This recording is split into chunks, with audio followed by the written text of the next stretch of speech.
do you think APCE should be held accountable for this, or should the governor of the states be held accountable? Because at one point last year, the governor came out and said that PWB's security is not guaranteed in the states if it comes in without getting security clearance. And a lot of people are pointing fingers at the APC government, especially the governor of the state has come out in the past and says something against the ADC that is sponsoring terrorism, is sponsoring cultism in the states. So with all this information together, it's really hard not to point at the current government. And a lot of people are not happy with the way things are going. It's unfortunate that Nigeria is getting to this point politically. There is really no reason for this. When APC was in the opposition, I cannot remember something like this happening. There is really no reason to be attacking people physically because their political belief does not align with you as a governor, as a president, or as an elected official. People should be able to chart their own political cause. People should be able to believe whatever they want to believe in politically. There should be disagreement on policies, on how states, local government, the federal government should be run.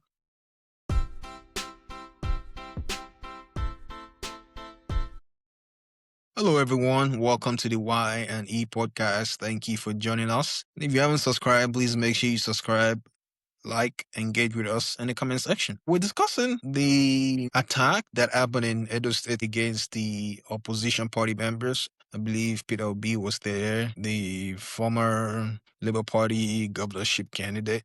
And then there's another man that they were trying to join the ADC party, the main opposition party. But at the event, they got an intel that some people are coming to attack them. So they had to find the way to get into one of the homes of the people in that area. And, pictures, videos showed up on the internet of the attacks, videos of the damages done to the properties of these people. And a lot of people are pointing fingers at the APC government. So do you think APCE should be held accountable for this, or should the governor of the states be held accountable? Because at one point last year, the governor came out and said that PWB's security is not guaranteed in the states if it comes in without getting security clearance. And a lot of people are pointing fingers at the APC government, especially the governor of the state has come out in the past and says something against the ADC that is sponsoring terrorism, is sponsoring cultism in the states.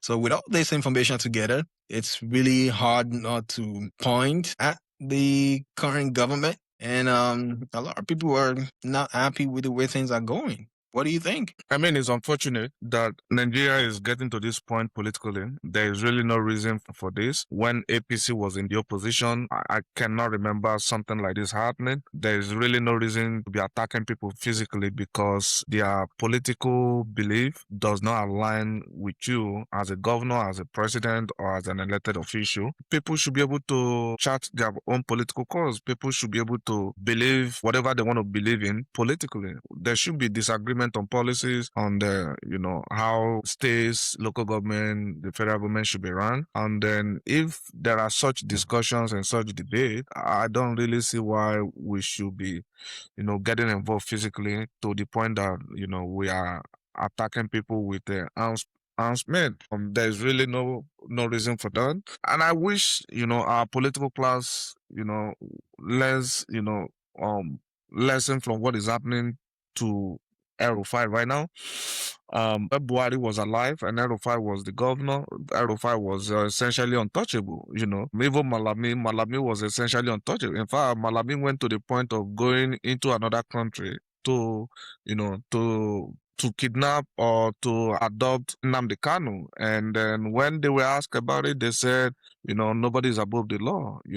Today the same law is dealing with both of them. Even Buhari, when he was alive, removed the CJN, Chief Justice of Nigeria, Justice Onoge. They removed him even when his tenure hasn't expired because they wanted their own man there. So I just wish politicians learn lessons from, from what is happening around them or what is happening to, to the people they know. Power is not permanent, it's transient. Maybe you can hold it for 20 years, maybe 30, but after that, there will be consequences for your action. In fact, Onyegu, one of the guys that was attacked today, was one of the masterminders of APC. In fact, he was the chairman of APC when Buhari ran for first time, I think so. So today he's in the opposition. So I wish politicians will learn that, apart from the diverse opinions on the different opinions on the policies and government, roles in the society and in the community, we are all essentially one. We're all essentially Nigerians. In fact,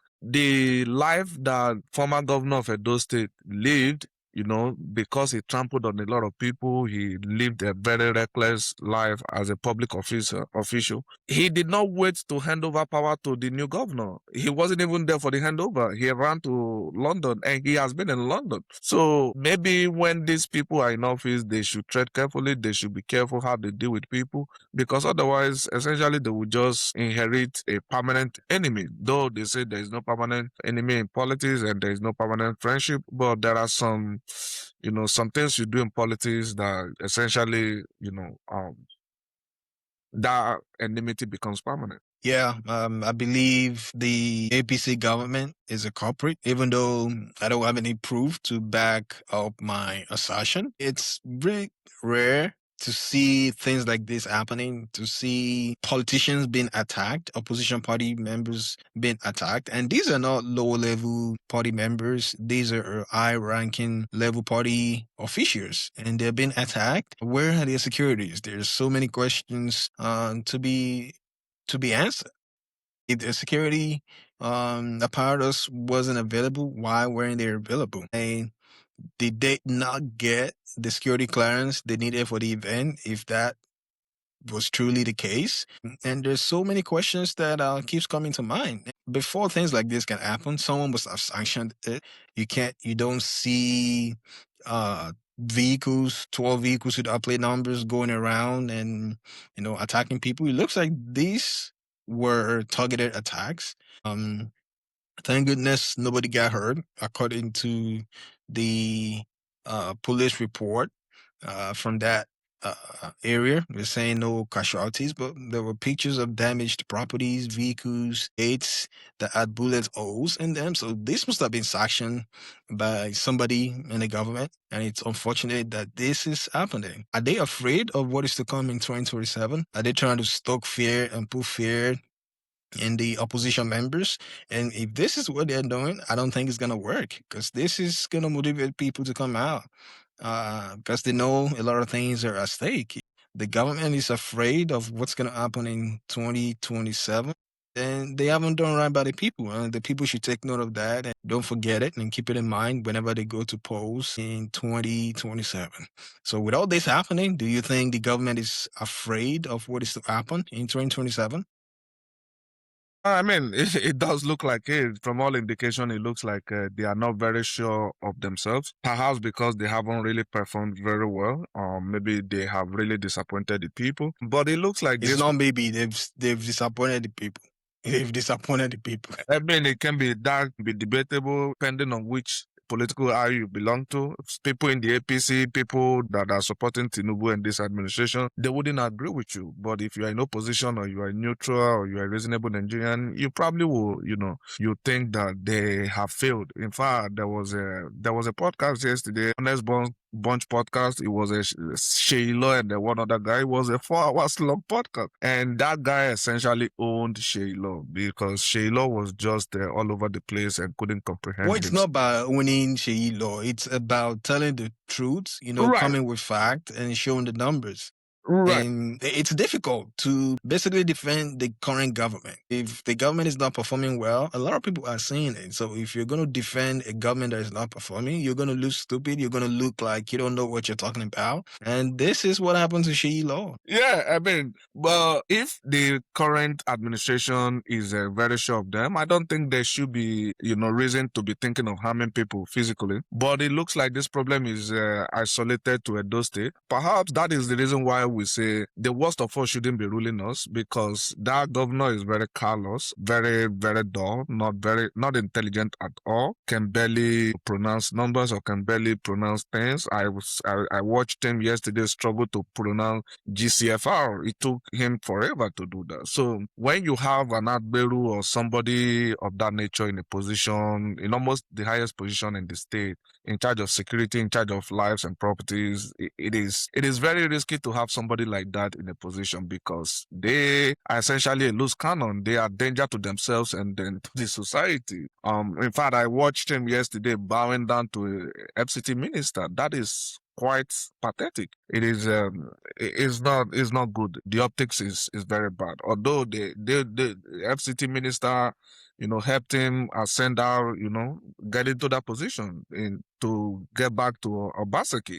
You shouldn't be doing that. You hold an office. At least there should be respect to that office. And, going by his statement previously about Peter Obi not coming to the state, that he cannot guarantee his security if he doesn't check in with him, I think that statement was very loose and people did not call him out. In fact, I was disappointed that Adams Oshomole did not, correct him on that statement. That is, in fact, Adams Oshomole went on a Rise News prime time to defend Otlewolo. I was disappointed on that. Yeah. Let us know what you think about the reported attack on the Peter Obi, Onyegu, and essentially members of ADC in Edo State, and then we'll be happy to engage with you in the comment section.